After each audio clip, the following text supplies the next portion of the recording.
Government ഭയങ്കര dynamic government ആയിരിക്കും എന്നൊരു പ്രതീക്ഷ ആളുകൾക്കുണ്ട്. സോ അതിന്റെ ഒരു എക്സ്പെക്ടേഷൻ ആയി എങ്ങനെയാണ് കാണുന്നത്? അല്ല, തീർച്ചയായിട്ടും ഇവിടെ നമ്മളെപ്പോഴും പറയുന്ന ഒരു കാര്യമുണ്ട്, യുവാക്കളെ കൂടുതൽ രാഷ്ട്രീയത്തിലേക്ക് വരണമെന്ന്, അല്ലേ?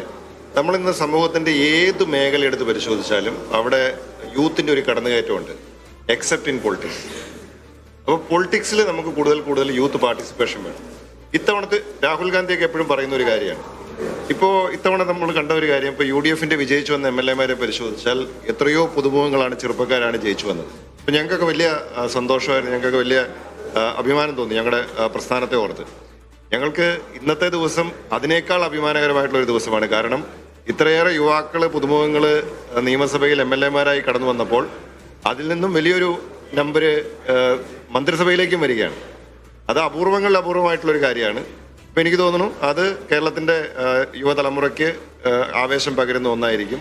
കൂടുതൽ ആളുകളെ രാഷ്ട്രീയത്തിലേക്ക് അടുപ്പിക്കാൻ, അല്ലെങ്കിൽ രാഷ്ട്രീയത്തെക്കുറിച്ച് ചിന്തിപ്പിക്കാനും UDFനോട് ചേർത്ത് നിർത്താനും ഒക്കെ ഈ ഒരു ടീമിന് സാധിക്കുമെന്നാണ് ഞങ്ങളൊക്കെ കരുതുന്നത്. റോജി, വേറെ കാര്യം ചോദിക്കട്ടെ. നമ്മളിപ്പോൾ എന്തൊരു കാര്യം ആദ്യം ചെയ്യുമ്പോൾ നമുക്ക് സ്വാഭാവികമായിട്ടും അതിൻ്റെതായ അത് ഒരു ടെൻഷൻ, ഒരു പരിചയം ആവുന്നത് വരെ ഉണ്ടാവുന്ന ഒരു ചെറിയ പാകപ്പിഴകൾ ഉണ്ടാകുമോ എന്നുള്ള ആശങ്ക, അങ്ങനെ എന്തെങ്കിലും ഒരു സംഗതി ഉണ്ടോ? അല്ല, തീർച്ചയായിട്ടും നമ്മള് രാഷ്ട്രീയ പ്രവർത്തകരാണ്, നിരവധി യോഗങ്ങളിൽ പ്രസംഗിക്കുന്നവരാണ്, TV ചർച്ചകളിൽ പങ്കെടുക്കുന്നവരാണ്.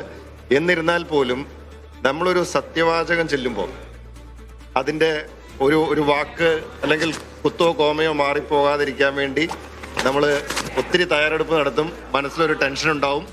എനിക്ക് തോന്നുന്നത് ആ ടെൻഷൻ ഇന്ന് സത്യവാചകം ചൊല്ലിയ ബഹുഭൂരിപക്ഷം ആളുകളുടെ മനസ്സിലുണ്ടായിട്ടുണ്ടാവാം. എൻ്റെയും മനസ്സിലുണ്ടായിരുന്നു. പക്ഷേ പ്രയാസങ്ങളൊന്നും കൂടാതെ വളരെ ഭംഗിയായി തന്നെ അത് നിർവഹിക്കാൻ സാധിച്ചു എന്ന ഒരു ചാരിതാർത്ഥ്യമുണ്ട്. ഇത് MLA ആയിട്ട് നിയമസഭയിൽ സത്യപ്രതിജ്ഞ ചെയ്യുന്ന സമയത്തും നമ്മൾ ഈ ചെറിയൊരു ടെൻഷൻ അനുഭവിച്ചിട്ടുണ്ട്. ഇപ്പോൾ വീണ്ടും മന്ത്രിയായിട്ട് സത്യപ്രതിജ്ഞ ചെയ്യുന്ന സമയത്തും ആർക്കും അതിന് ടെൻഷൻ ഉണ്ടായിരുന്നില്ല എന്ന് പറഞ്ഞാൽ ഞാൻ പറയും അത് കള്ളം പറയാണെന്ന് പറയും. ചെറിയൊരു ടെൻഷനെങ്കിലും എല്ലാവരുടെയും മനസ്സിലുണ്ടായിട്ടുണ്ടാവും.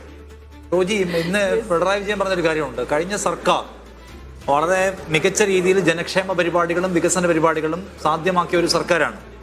അപ്പോൾ അതുകൊണ്ട് അതിൻ്റെ ഒരു തുടർച്ചയാണ് അവർ പ്രതീക്ഷിക്കുന്നതാണ്. അപ്പോൾ നിങ്ങൾക്ക് അവരോട് രാഷ്ട്രീയമായ വിയോജിപ്പും ഭരണപരമായ നയപരിപാടികളുടെ വിയോജിപ്പുണ്ടെങ്കിലും തുടർച്ചയിൽ കൊണ്ടുപോകേണ്ട അവരുടെ ചില പരിപാടികളുണ്ടല്ലോ, അതിനെക്കുറിച്ച് നിങ്ങൾ കാണുന്ന ഏരിയ ഏതൊക്കെയാണ്? അല്ല, തീർച്ചയായിട്ടും സർക്കാർ എന്ന് പറയുന്നത് ഒരു കണ്ടിന്യൂവേഷൻ ആണല്ലോ. ഇപ്പോൾ മുന്നണി മാറുന്നു അല്ലെങ്കിൽ രാഷ്ട്രീയം മാറുന്നു. കേരളത്തെ സംബന്ധിച്ചിട്ടുള്ള കേരളത്തിന്റെ പൊതുവായ ചില വികസന കാര്യങ്ങളിൽ നമുക്ക് അതിന്റെ തുടർച്ച ആവശ്യമായിട്ടുണ്ട്. നമ്മൾ ഒരു സർക്കാർ ചെയ്ത എല്ലാ കാര്യവും മോശമാണെന്നൊന്നും നമ്മൾ പറയില്ല. സർക്കാരുകൾ ചെയ്യുന്നതിനകത്ത് നല്ലതും ഉണ്ടാവും, മോശവും ഉണ്ടാവും.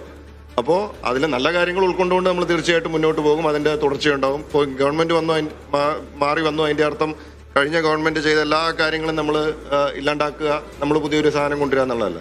അതിനകത്ത് we take what we won't.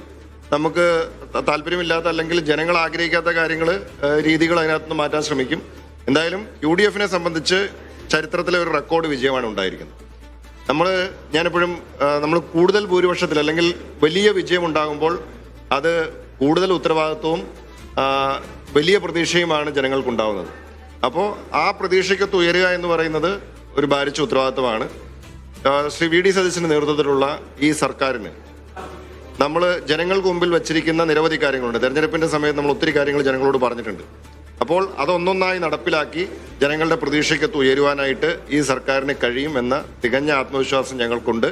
ഞങ്ങൾ ആ ജനങ്ങളുടെ പ്രതീക്ഷയ്ക്കൊത്ത് ഉയർന്ന് പ്രവർത്തിക്കാനായിട്ട് ഞങ്ങൾ എല്ലാവരും ഒരു ടീം എന്ന നിലയിൽ ഞങ്ങൾ പ്രതിജ്ഞാബദ്ധമാണ്.